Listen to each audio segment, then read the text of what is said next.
Crazy Canadians.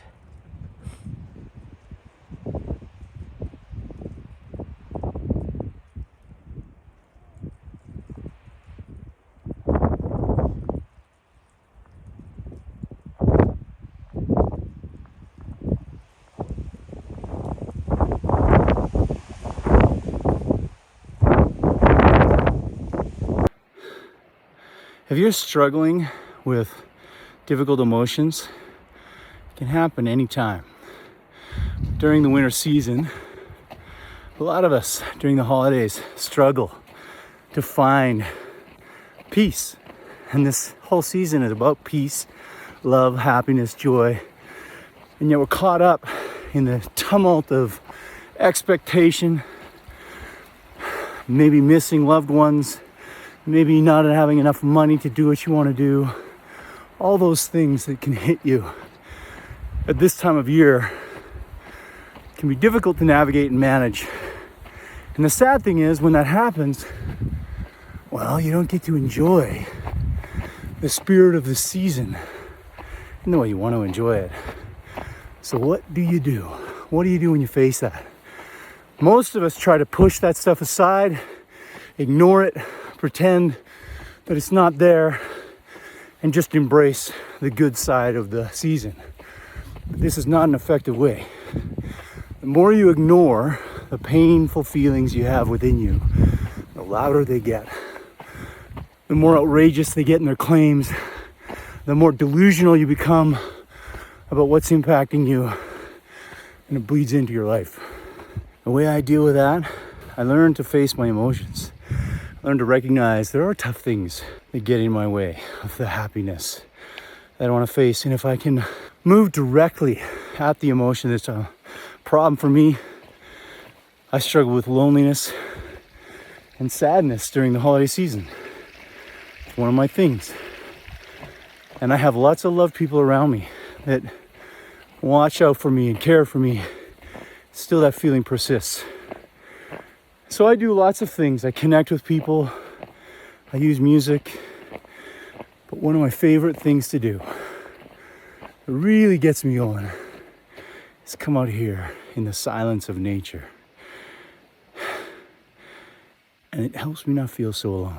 So for me, when I'm dealing with difficult emotions, I have to fight the cultural norm that I was raised with. The bad emotions, or hard emotions, are not meant to be acknowledged or felt. There's no time for them. These are things that are pounded into my psyche, and I know logically that they're not true, because I've done enough reading, I've done enough work with therapists and performance mindset teachers to know that when we ignore the difficult, we create bigger problems and obstacles for ourselves. And in order to get past that training, I've got to fight an ego that tells me don't be weak, don't show up that way. For me, one of the best ways to do it is to tax myself on the trail physically. When I exert myself to a point where I feel like I do now, I'm sweating, I'm hot, breathing heavy, it allows me to move past my ego, get into my body, get out of my head, all the noise and all the things that tell me, don't look at that, don't look at that, and feel it. And then the beauty of it, when I'm out here feeling that, is I can then take that emotion, that feeling, that knowledge that I've gained, and place it in the context of nature, on a mountain, which hides nothing, which shows me everything. Everything is on display. It is completely and utterly vulnerable to the seasons that come. It's winter now. I hike this trail in the spring, in the summer, in the fall. It's very different, very quiet. There's no life on it really other than other hikers that I'm seeing. And it's full of dead branches and trees, but they're all blanketed in snow. And everything stands here peacefully, accepting that this is just a season. This is just a moment. Spring is around the corner. And nature does this so well, right? It's just the cycle of life. And we look at it And we marvel, at least I do. And then I have to switch back to my own life and see where I fit, because I'm just another piece of nature on the mountain making my climb. And that perspective changes the way I'm able to look at what I'm feeling. It allows me to see that this loneliness, this sadness that I feel, all the reasons around it, well, that's just noise. Can I control it? I can't. It's not in my power, but what I can control is where my mind goes. And if I can focus on the space of gratitude I have for all of the things I have in my life, then I don't have to ruminate on what I don't. Because there are things I don't have, and we all have things we don't have. And the level of what we're facing is our own. It doesn't matter what anybody else is facing. But when you're looking at what you're facing in deficit, the things that you don't have, which is why you're angry or why you're lonely or scared or upset, all those things that you have within you, you can't move past it. However, you got to move through it first to get past it. If you just ignore it and focus on the positive, it's always going to be there tickling in the back, bleeding out into other spaces. Face it, walk through it in some way. This is one of the ways that I use in nature. And then when you have walked through it, you can go back to the gratitude space and hold it, really hold it, knowing, yeah, I've got some difficult things. I'm facing some stuff that's hard for me. However, in facing that, it releases me to then resonate with what I'm grateful for, with the abundance that I have in my life. And that is a much more powerful place to be. It's a more productive place to be. It's a more enjoyable place to be. But it's not easily obtained if we have not trained our minds to face the difficulties that we have. And I struggle with that, and I know that many others do. So hopefully I'll take you on this hike and let you experience my mental process of what I'm doing to move through my difficult emotions right now. Today is about that for me. Anyway, that's my moment. I'm going to do some more hiking because I've got my breath back and I don't want to stop sweating. One of the reasons it's so fun to come out here, check this out. Hiking with a buddy, looking at the mountains around. Wow. This is what I call therapy.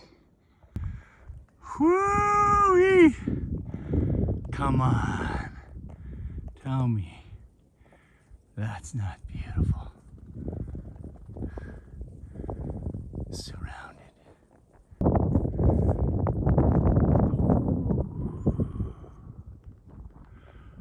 Woo! Big echo.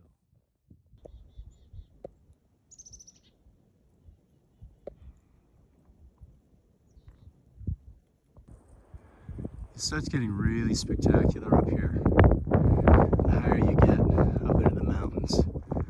But there's a burn, right? There's pain in the journey to the top. There's the top right there. One of the reasons I like this trail, Grandeur Peak, is because I did one of the things I've always wanted to do. I grabbed a rattlesnake by its rattle. I have a phobia of snakes. It's taken me years to get to a point where I could go near them. When I saw the crocodile hunter, years ago, I was like, damn, I want to be able to do that. So that's the reason I like the trail. And the other reason is because I hike it with my buddy all the time, David. And that helps me to remember who I am. The whole point of this hike at the end of it all is when you're comparing your own life to just what's going on the trail, at least for me. As I look at the troubles that I face, there's a point where I have to face that difficult emotion, whatever that may be, and there's a pain to it, and it's not fun to face. It's kind of like climbing a mountain. You look at all these switchbacks below, and we're getting to the end. We got more to go. And I know where the ending point is, but even as I know it, it always seems farther than I want it to be. And that's like the pain of dealing with a difficult emotion. And the last stretch burns your legs. It's hard. And when you get to the top though, I won't be able to talk because it'll be so windy, but it will be amazing, the view. And then comes the release. And it's very much like the release of an emotion. When I get to the top of the mountain and I'm done climbing and I see the view, the release of all of that energy to get to the top, the pain in my legs, it kind of goes away, because now I get to turn and run downhill, and it's fun to run downhill. That release is similar to what you can get when you deal with the hard emotions that you have, whatever you're facing. Take it head on, find out a path of action that you have control over, not a story, a real thing. And when you can do that, then that hard emotion, loneliness, sadness, anger, frustration, fear, it gets easier because you've looked at what it really is about.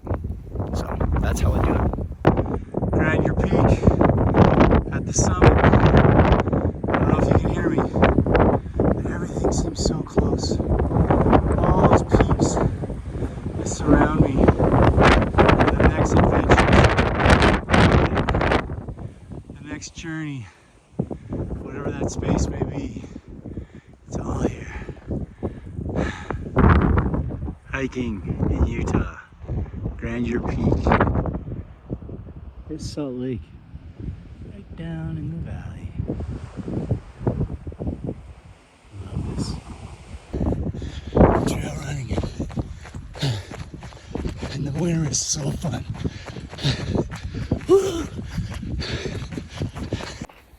Start telling yourself that winter is great.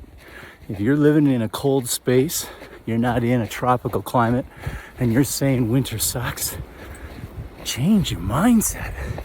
Embrace reality. Enjoy what is within the circumference of your life instead of resisting it. Because yeah, it's cold, but I got a hat on. And look at this! I would hate to be stuck inside not seeing this today.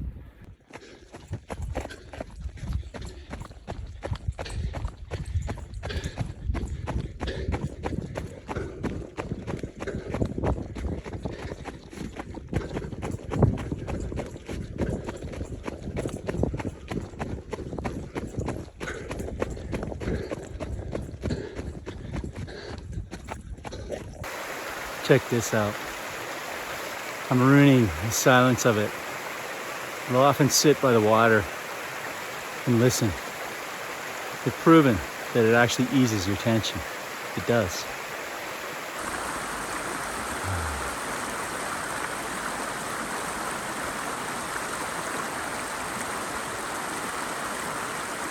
So I'm down from the summit now. It was a fun hike. You know, the hike up, it's 3 miles, maybe a little over 3 miles. And about 3,000 foot elevation, so it's about 1,000 meters. And so there's some steep parts to it, and there's a lot of energy that you put out to go up, and then the run down is freeing and fun. And the thing with difficult emotions, you know, that's where it all started. I take my hard emotions out to the trail and the mountains, and there's so much to be learned in this space about how to just open up and allow the season of your life that you're in, whether it be joyful or difficult. There is a bit of everything, right? Right now it's the barren landscape of winter, and within it, the beauty of the trees, even though they're not growing right now, is magnificent. And so this hardship, the trees just accept, and they take the cold blanket of snow and they embrace it, and they make it a beauty. They make it something that we share in. So if that's the space you're in, if you're feeling that, one of the best things you can do, better than even drugs to get out of depression, is getting out into nature and using physical exercise to motivate yourself. If you're too far down to do that, get some help. And I always like to kind of sit in the snow in the cool and remind myself that the longer you wait to fix yourself, the more help you need. I'm sitting here in snow and just chilling, but right now my body temperature is high. I can meet the cold without too much trepidation. But if I sit here too long, I'll start to shake. And then if I sit here too long, I'll stop shaking. Hypothermia sets in, and then I need help. I cannot recover on my own. And that to me is a very nice analogy for the difficult emotions that we face in our lives. The things that we try to avoid. The longer we ignore them, the louder and more difficult they get to overcome. And so if you can just immediately recognize that pain, move yourself out of it, embrace it, move through it and release it, it's something you can do with just simple fixes like a run in the mountains. But I have waited too long sometimes, and then I have to reach out and get help. So maybe that's you, and if that is, find help because it's there, and then they can provide you with the energy to get up out of that cold snow. And I'm gonna get moving so that I can still get up and get out of the snow by myself. My little souvenir from today, didn't even know I had it, must have been the crusty snow.